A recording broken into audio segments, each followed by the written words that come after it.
Sunshine, fresh grass, and the sweet crack of Braves bats are back, and maybe, just maybe, so are dreams of a deep October run. Atlanta Braves spring training is underway in Southwest Florida, but don't say we didn't warn you. We got some news today, and oh boy, will it make Braves fans groan. Time to get out the bubble wrap for that starting rotation. Welcome into Cool Today Park here in Northport, where spring training has officially gotten underway for the Braves. I'm Atlanta News First Sports Director Baillie Burmaster, and we have everything covered for you would want to know about the Bravos, from the roster battles, the rotation discussion, and there's been a lot of it. We're also going to talk about those dreaded injuries, but let's get to the biggest question first: where you can watch some of these spring training games coming up in the next month and a half. And you're going to want to tune in. Atlanta News First bringing you 15 spring training games. And these aren't throwaways. You've got a couple against the Yankees, the Red Sox, a spring breakout game, spotlighting the top prospects in the system,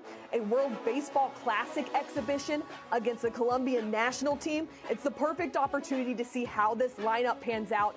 It's also a perfect opportunity to see how this rotation pans out. A week into spring training, and it has been a doozy for the Braves. We'll start with the starter, Spencer Schwellenbach, who we heard has right elbow inflammation that's most likely caused to bone spurs. He will miss extended time, and we will learn more about that injury as the week progresses. But that wasn't the only bad news. We learned something concerning about Hurston Waldrep earlier on Sunday. Waldrep threw a live BP on Thursday and dazzled multiple individuals in the organization, raving about it, including Chris Sale. Well, on Sunday morning, he was not with the team for the first full squad practice. I saw him in street clothes heading inside while the team was warming up.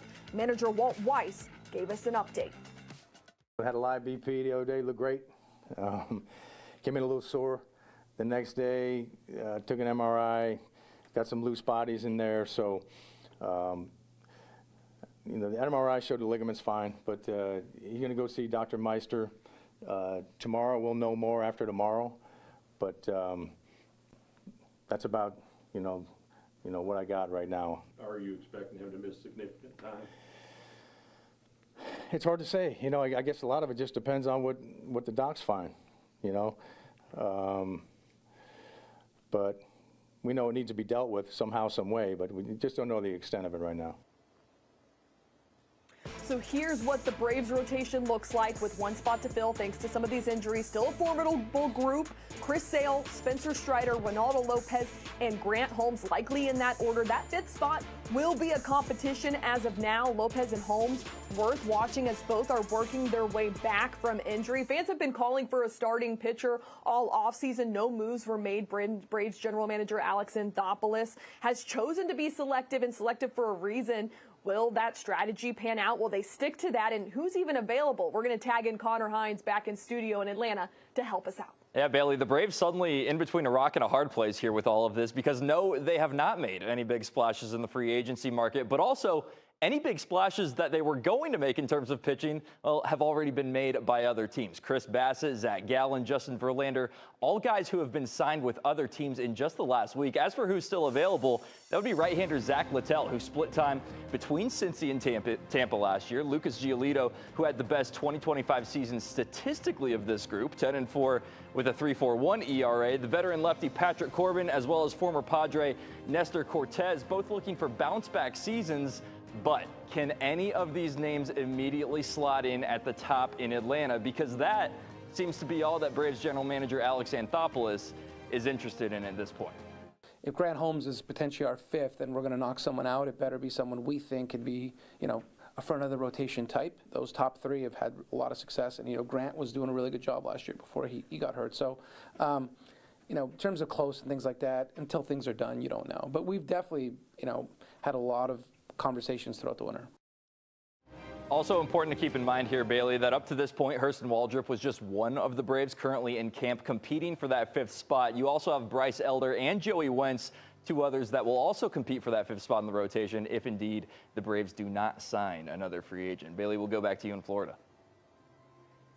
Yeah, and Connor, Joey and Bryce Elder out of options. So if it is Elder that fills that fifth spot, Joey could be put in the bullpen to make sure he makes this roster. All right, let's talk about outfielder Jurickson Profar back in the mix here in Florida on Sunday. Profar revealed he underwent sports hernia surgery in November, an issue he fought through during the final month of the season after already missing significant time due to his PED suspension. Now healthy, his role could look a little different in 2026, especially with the departure of Marcell Ozuna. That designated hitter spot is an option, although if you listen closely, it doesn't sound like Profar is rushing to volunteer for it, even if the conversation has already started. I don't know. Let's see. So would you, in a perfect world, DH isn't like your favorite spot?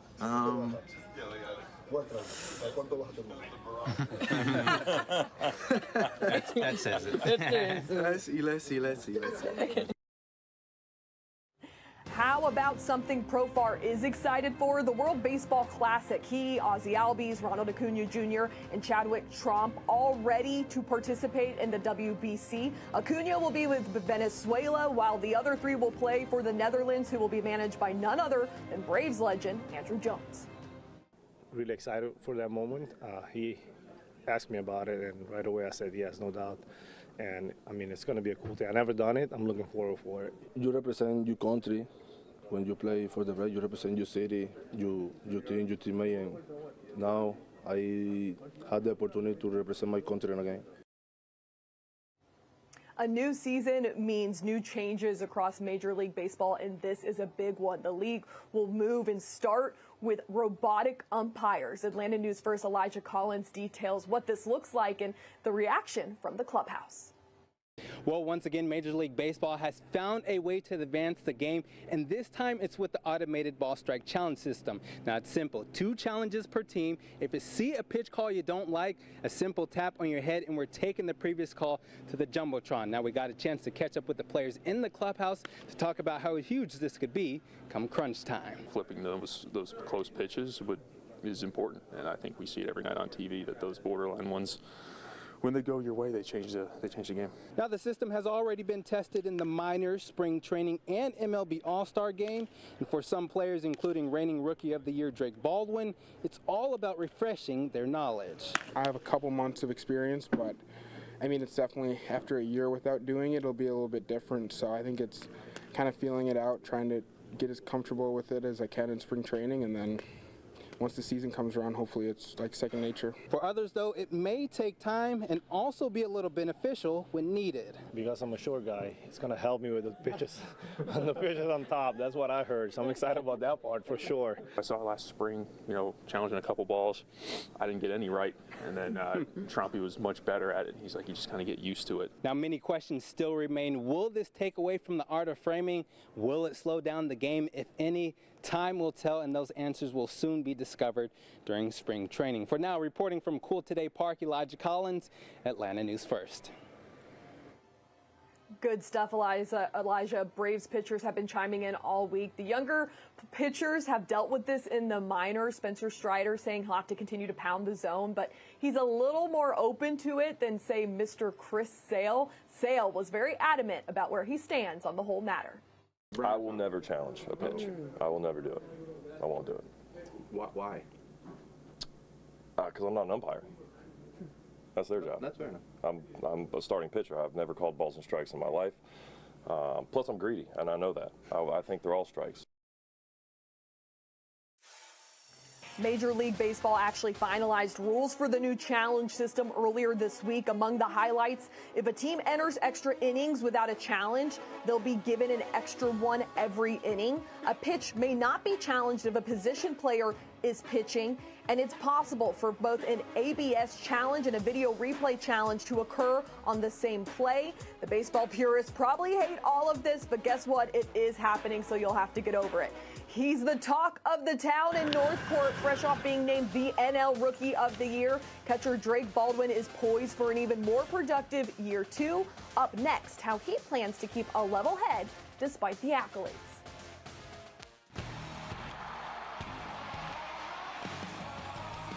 I don't know if he has any underrated qualities. I think he's just kind of on full display all the time. I think obviously the talent speaks for itself. You don't win Rookie of the Year without the talent.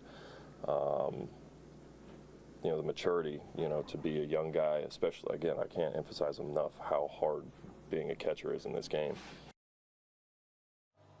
Welcome back into Cool Today Park in Northport, Florida. You know, as rough as last season was at points, there was a bright spot, and they have been singing his praises all week long here in Florida. Catcher Drake Baldwin played well above his contract, solidifying himself as the NL Rookie of the Year.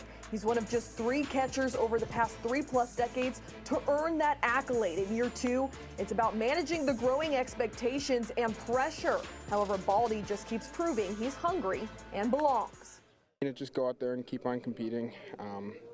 Come in, be the same guy. I mean, the pitchers are still going to try to get us out, all that stuff. So it's just kind of going out there and competing for the teammates and going out there and doing everything you can to win. So it's kind of the same mentality of still essentially fighting for a spot and going out there and being the best I can be. Drake is set to be the leading man behind the plate. However, he still may be looking over his shoulder simply to see who his backup is. Atlanta signed Jonah Heim this week to a 1-year deal, while Sean Murphy continues his recovery from his hip surgery. Murphy hasn't played more than 100 games in a season since 2023. Injuries were a major problem last season, but certainly not the only problem that the Braves had in not failing to make the playoffs for the first time since 2017. Need more proof? Well, let's tap back in with Connor Hines to give us the details. All right, Bailey, if you've ever heard of Murphy's Law, it says something like, if anything can go wrong, it will go wrong. The Braves certainly proved that to be true in 2025. The lows came fast and as soon as opening day for Atlanta, so it's time to take one more look back at 2025 for the Braves.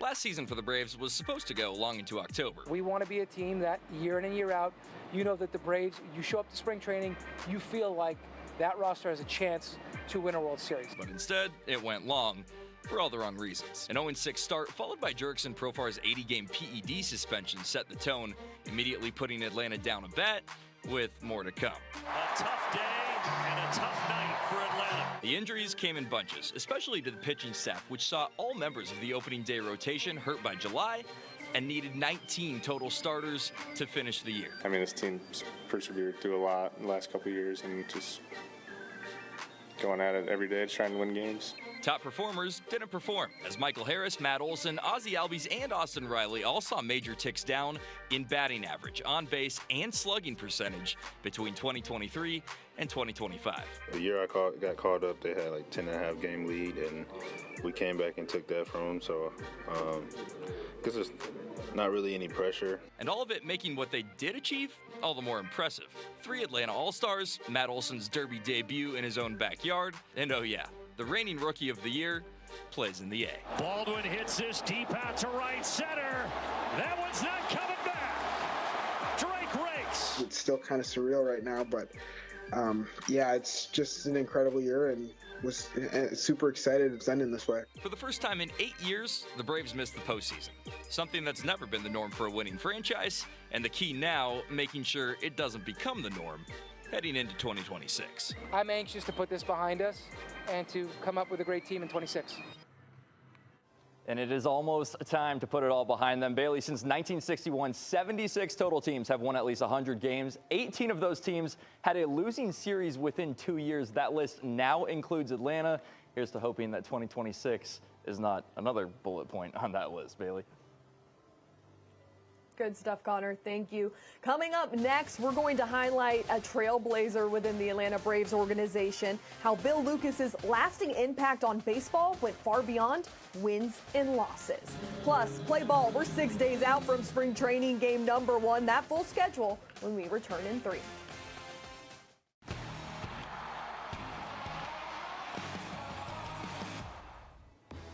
The Braves celebrated Hank Aaron Week last week with a special event. They unveiled the first 4 of more than a dozen renovated baseball fields across the city of Atlanta. We were there to see one of the new Hank Aaron Diamonds at Booker T. Washington High School off MLK Drive. The school's new field is turf grass, draining better than a normal grass and dirt Field. The Atlanta Braves are the longest-running franchise in Major League Baseball history, and the team played a massive part in breaking down racial barriers. Bill Lucas was the first black general manager appointed by the Braves in 1976. Our own Avery Braxton details how the team continues to honor his legacy.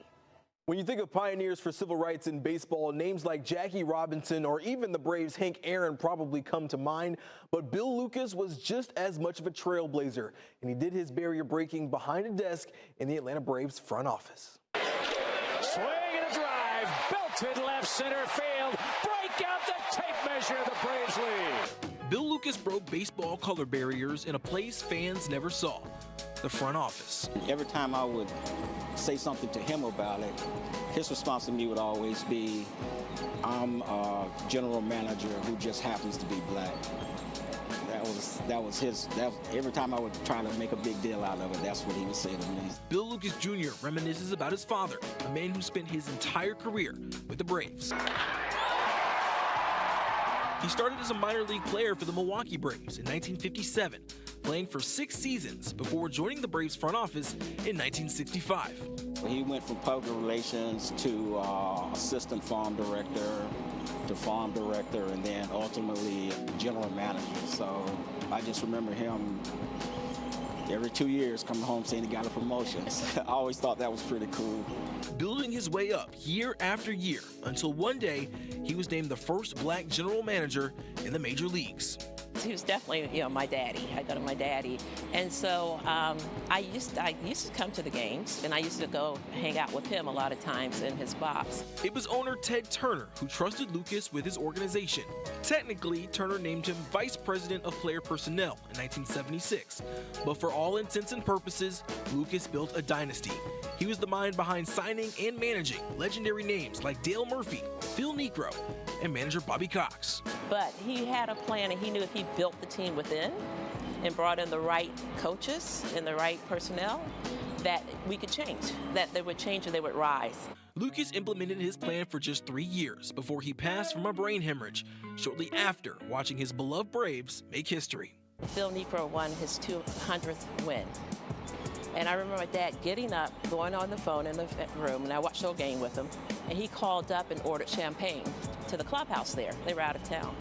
And I just always remember that point. Last thing he said to me was, he said, go ahead, girl, go ahead and go to bed. The Braves never forgot. His legacy lives on, with current Braves executives meeting in the Bill Lucas conference room.